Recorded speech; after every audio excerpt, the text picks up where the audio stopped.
عفوك إني للنور مدت يداي نزعت أسرار قلبي وجئت ألقي أساي رباه عفوك إني للنور مدت يداي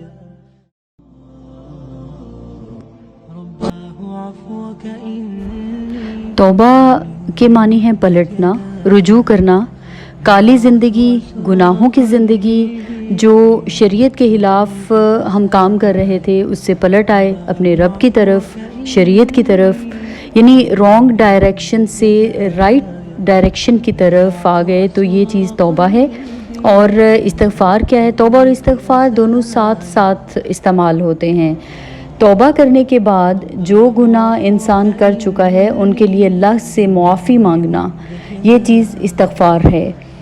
جو گناہ ہو چکے اس راستے کو چھوڑ دینا، اس سے نیکی کی طرف آ جانا، اور جو کر چکے اس کو مٹانے کے لیے جو الفاظ ادا کریں گے وہ استغفار ہیں۔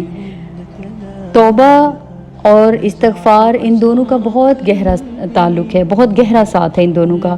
ایک آسان اور سادہ مثال سے اس کو سمجھ لیتے ہیں کہ فرض کیجئے ایک انسان گھر سے نکلتا ہے کسی دوسرے شہر میں جانے کے لیے، وہ اپنی سوچوں میں گم جا رہا ہے، اس کے مائنڈ میں بہت ساری چیزیں چل رہی ہیں، اور انہی خیالات میں گم اس نے کافی سارا سفر جو ہے وہ طے کر لیا ہے۔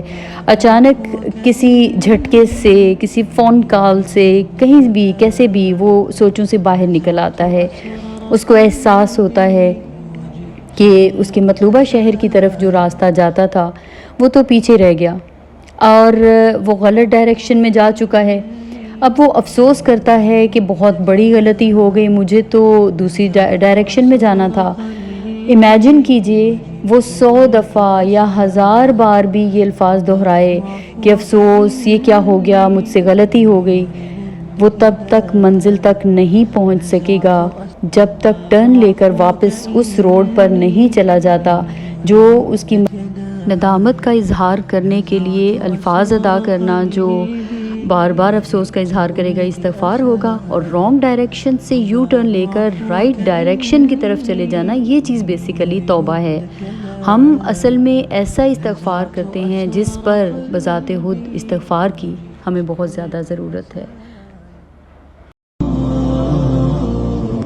رباه عفوك إني للنور مدت يداي نزعت أسرار